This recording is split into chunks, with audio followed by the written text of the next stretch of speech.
Ouah, c'est super lourd. Il y a 20 sacs en tout. Ok.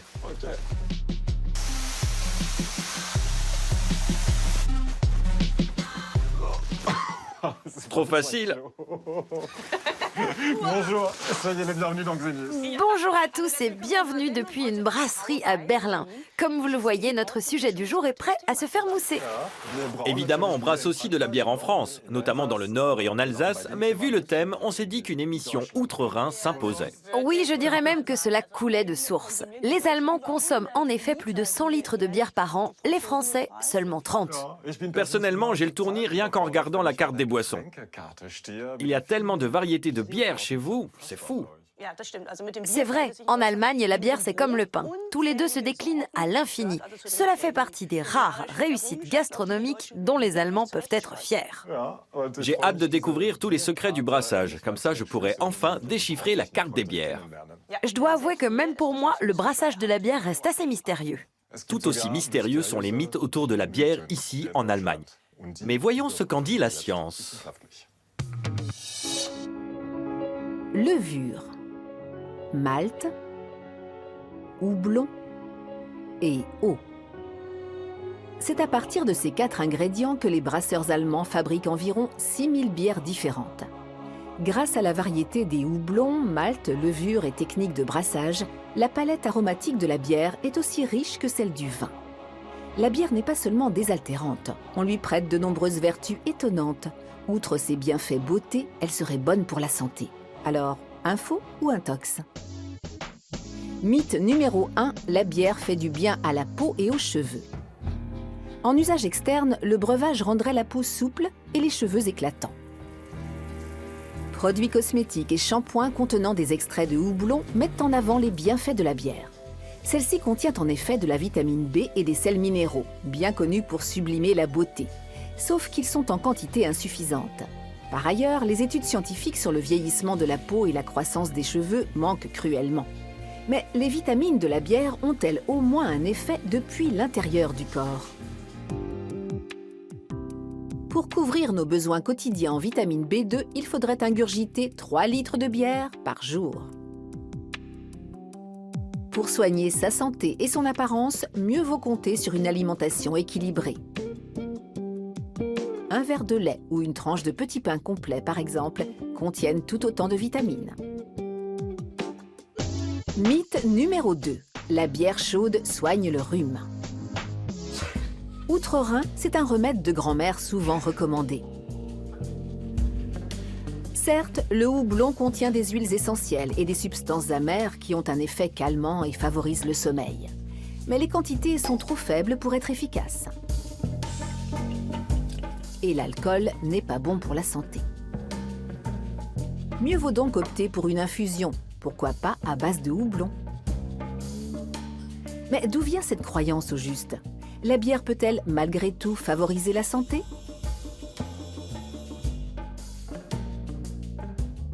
C'est ce qu'étudient les médecins spécialistes du sport à l'Université technique de Munich. Les chercheurs ont fait boire de la bière blanche à 300 marathoniens plusieurs semaines avant et après une compétition.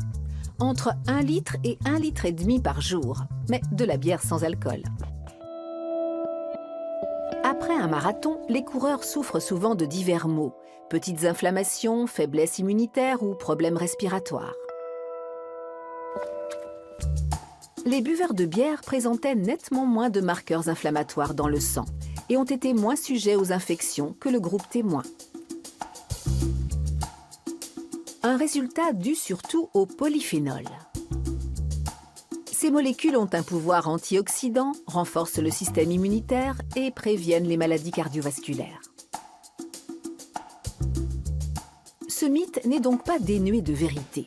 La bière renforce bel et bien le système immunitaire, mais seulement si elle est sans alcool.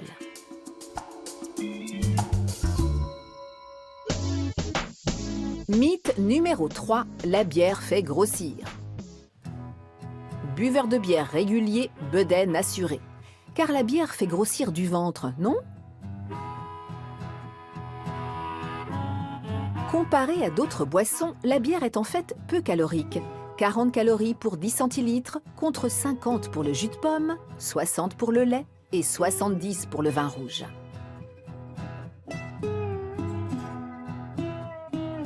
La bière n'est donc pas si calorique que ça.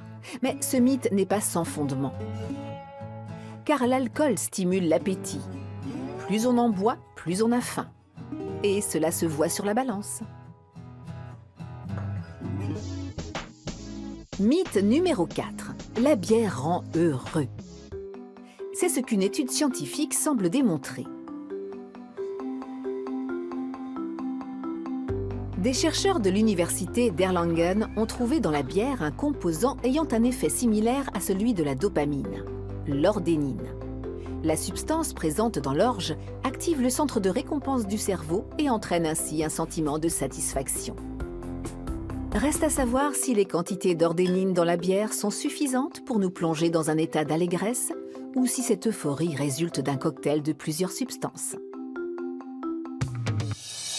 Michael, tu as obtenu ton diplôme de maître brasseur à l'Université technique de Berlin. Et oui, c'est une matière que l'on peut étudier chez nous. Tu as devant toi 2 stagiaires totalement inexpérimentés qui ne savent pas encore comment on fabrique la bière. Tu vas devoir commencer depuis le début avec nous. Alors nous venons de peser le malt. Oui. Il est ensuite concassé, c'est-à-dire réduit en morceaux, et non pas moulu. On met de côté l'enveloppe du malt, dont nous aurons besoin plus tard pour le processus de brassage. Après le concassage, nous effectuons l'empâtage, qui consiste à mélanger le malt concassé avec de l'eau. À une certaine température, les enzymes transforment l'amidon en sucre à chaîne courte, qui interviendront plus tard dans la fermentation. La levure se nourrira de ces sucres et les transformera en alcool et en gaz carbonique. Et l'étape suivante? Ensuite, c'est la cuisson. Pour cette opération, nous allons préparer et peser le houblon. C'est parti. D'accord. On va faire cuire notre mélange, c'est ça? Tout à fait. Il faut 2,4 kg de houblon. Ok. Tu me dis stop. Oui. Encore. 500 grammes. Stop! Il faut que ce soit précis. C'est bon comme ça. On sent parfaitement bien l'amertume de la bière. Oui. Si tu le goûtais, tu aurais encore le goût en bouche ce soir tellement c'est amer. D'accord. Bon, je ne préfère pas. Le mou est maintenant à 99 degrés. Il est sur le point d'entrer en ébullition et nous allons ajouter le houblon. C'est très chaud. Oui. Waouh, c'est une vraie fournaise.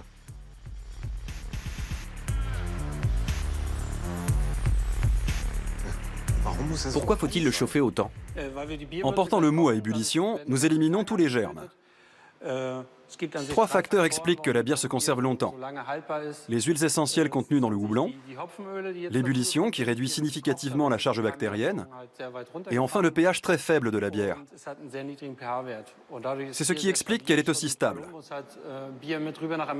D'ailleurs, Christophe Colomb en avait emmené en Amérique, car cette boisson ne provoquait pas de maladie, contrairement à l'eau, qui contenait à l'époque beaucoup de bactéries. Les granulés de houblon forment maintenant une sorte de nappe. Et après? Le mou va entrer en ébullition et les granulés vont se dissoudre en libérant leur substance amère. Super. Alors on peut rabattre le couvercle.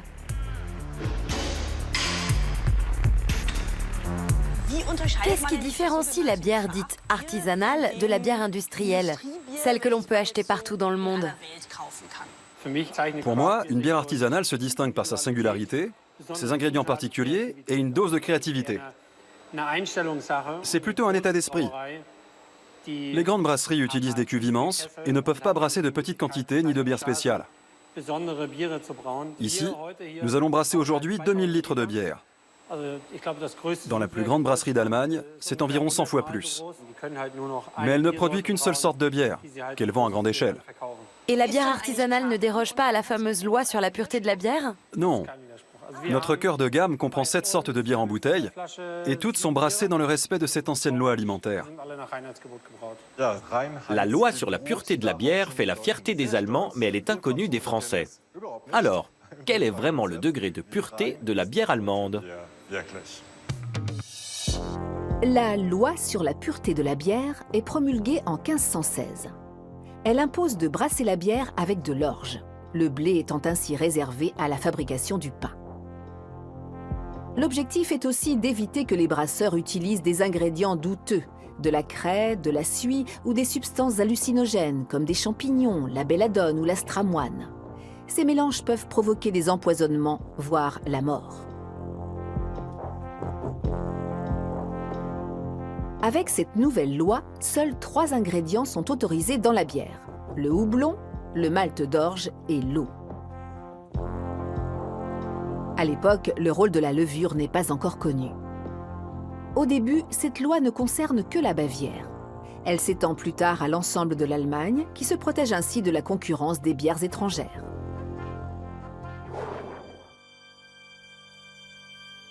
Actuellement encore, la bière allemande reste indissociable de cette loi. Ein Stück Heimat, muss ich sagen. Der Schaum passt, es schaut gut aus und jetzt darf ich es endlich trinken. Familie, Handwerk, Tradition. Nous montrons cette publicité de la Fédération allemande des brasseurs à Udo Pollmer, chimiste alimentaire. Wasser, Malz, Hopfen und Hefe. Die Formel für das Bier. Unser Bier. Wie kann es sein, dass ein solches Reinheitsgebot 5 Jahrhunderte Bestand hat und heute so aktuell ist wie nie zuvor? Ce genre de publicité fait miroiter aux gens un monde préservé, un monde comme il y a 500 ans. Et derrière, on en fait à sa guise, en avançant comme justification « Nous avons le droit, c'est autorisé par la loi sur la pureté de la bière ». Mais le public n'est pas dupe. De nombreuses grandes brasseries appartiennent à des multinationales et automatisent une bonne partie du travail. Pour clarifier et stabiliser la bière, ces brasseurs ajoutent souvent des ingrédients inconnus des consommateurs. C'est le cas de la PVPP, un adjuvant de filtrage. La PVPP est un polymère qui en aucune façon ne produit de réaction chimique avec la bière ou avec toute autre substance dans le corps. C'est pourquoi, selon moi, il n'y a aucun problème. Il faut juste l'expliquer aux consommateurs. À l'heure actuelle, les brasseurs allemands peuvent exceptionnellement ajouter d'autres ingrédients en plus des 4 de base. Et une 60aine d'additifs techniques est désormais autorisée. Voici à quoi ressemble la fameuse PVPP, ou polyvinylpyrrolidone, le polymère que l'on utilise pour stabiliser la bière. Après cette opération, il est éliminé par filtration.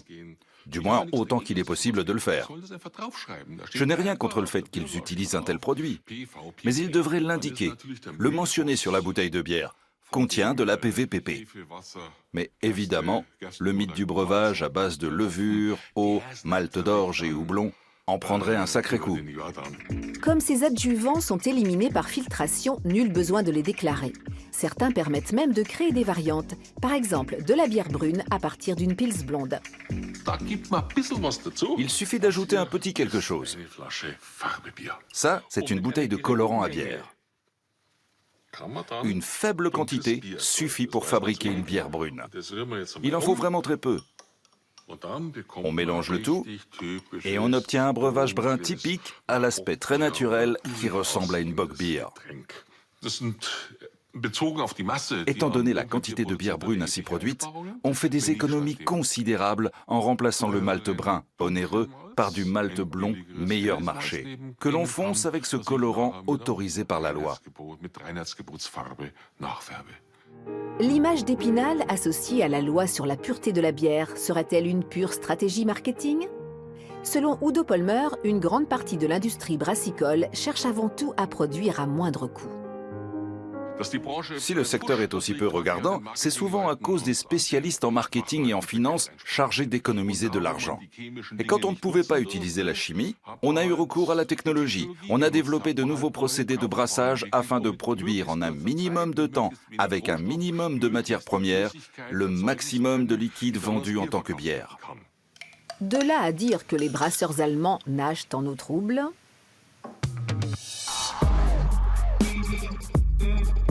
Ici, on a reproduit toutes les étapes du brassage. D'abord, l'empâtage. qui consiste à chauffer le mélange malt-eau appelé mèche. Ensuite, la filtration, qui permet de séparer le mou liquide des drèches solides. Et là, nous en sommes au houblonnage, c'est-à-dire à l'ajout du houblon, qui va libérer ses substances amères. Ça se fait à chaud? Oui, pendant la cuisson du mou. Puis nous pompons le mou et nous le faisons refroidir dans un refroidisseur à plaques. Le mou refroidi est ensuite transféré en cuve de fermentation, où on ajoute la levure. La fermentation dure environ 1 semaine, puis c'est la garde pendant 3 semaines.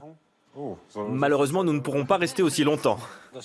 Mais nous avons en pression la German IPA, que nous avons brassée ensemble. Et vous allez pouvoir la tirer vous-même. Nous-mêmes?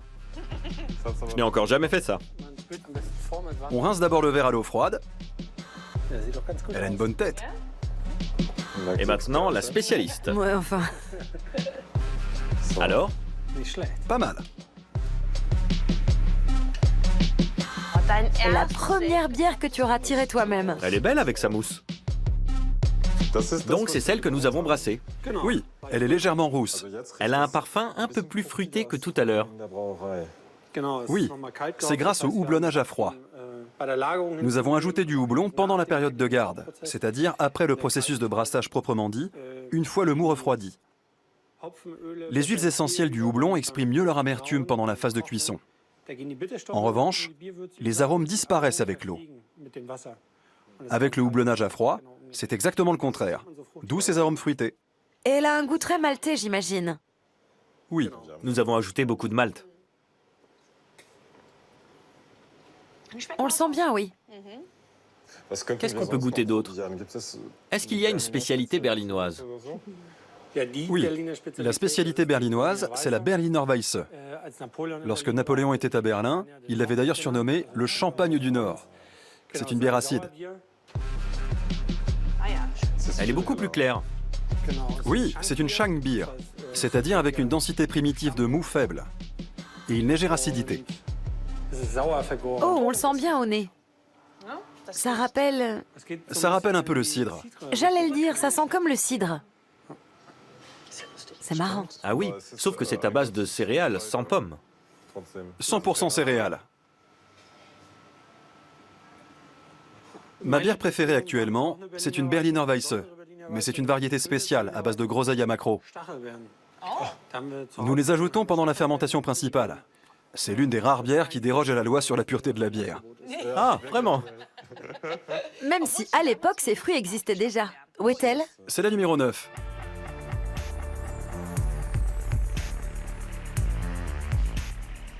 Nous avons utilisé 180 kg de purée de groseille à maquereau. Pour combien de litres? Pour 4000 litres. Elle est plus acide, avec un goût sucré fruité plus marqué. C'est très rafraîchissant. Mais c'est une bière qui titre à 6% d'alcool, contre 4% pour la précédente. Pourquoi contient-elle plus d'alcool? Parce que nous avons utilisé plus de malt. Aide-moi à y voir un peu plus clair. Quels sont les types de bières traditionnelles en Allemagne? Les types de bières les plus bu en Allemagne sont les Pils et les Helles. Les Weizen sont aussi très populaires dans le sud de l'Allemagne. Il existe également des spécialités régionales comme l'Altbier et la Kölsch. Et quel serait l'équivalent de notre bière blonde française? C'est une bière de type lager, c'est-à-dire à fermentation basse. Je dirais qu'elle est très proche de la Helles. Toutes ces variétés de bières ont un point commun, l'alcool. Et l'effet de l'alcool sur le corps dépend en partie de ce que l'on a mangé avant de boire et en quelle quantité. Démonstration tout de suite avec une petite expérience. Sebastian et Anselm Sonntag, des jumeaux homozygotes, ont accepté d'être nos cobayes. Avec leur aide, nous allons tenter de savoir si un estomac bien rempli a une influence sur l'effet de l'alcool. Qui prend le jarret frites? Il me tombe bien. Moi aussi, figure-toi. Pour les départager, on tire à pile ou face. Et c'est Sebastian qui remporte la mise. Ça sent bon. Je trouve aussi. Sebastian va pouvoir se remplir la panse. Pendant ce temps, l'estomac de son jumeau restera vide.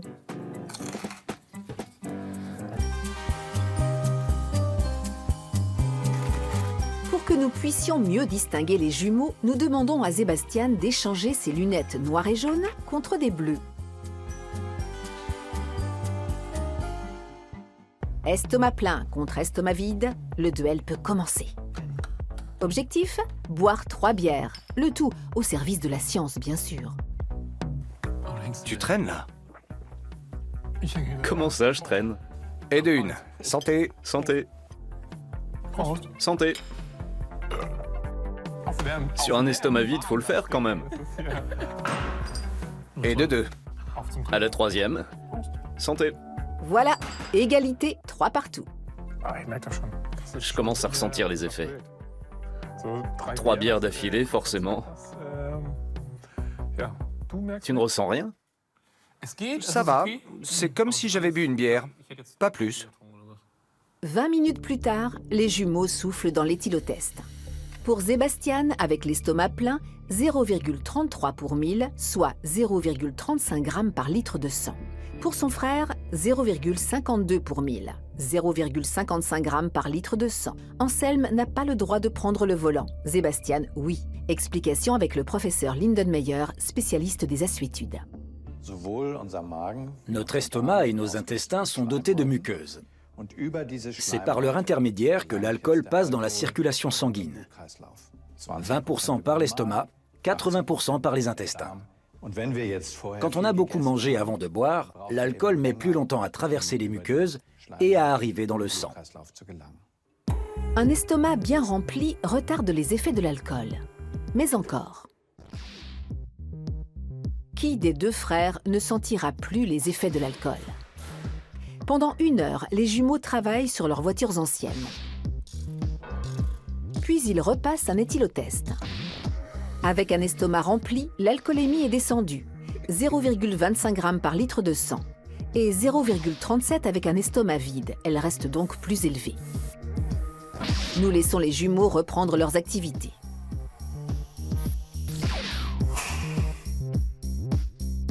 Trois heures plus tard, Sébastien, celui qui a mangé, n'a plus d'alcool dans le sang.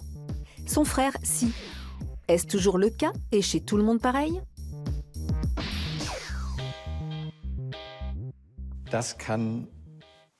Cela varie d'une personne à l'autre.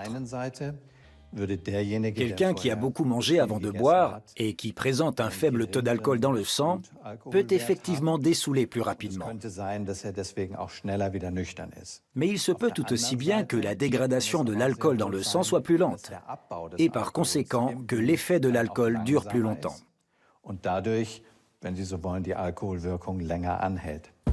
Prudence donc, un estomac plein ne garantit pas de dessouler plus rapidement. Bien manger peut effectivement retarder les effets de l'alcool, voire parfois les supprimer. Mais tout dépend de ce que l'on mange. Les lipides jouent un rôle important. Pour vous donner une image, c'est comme si les muqueuses étaient tapissées d'une couche de graisse. Dans ce cas, l'alcool met plus de temps à passer à travers. Il se peut également que moins d'alcool parvienne ainsi dans le sang. Nous épargnons à Anselme l'huile de foie de morue. Nous lui offrons à la place de l'huile d'olive. 2 cuillères à soupe suffiront-elles pour caler son estomac?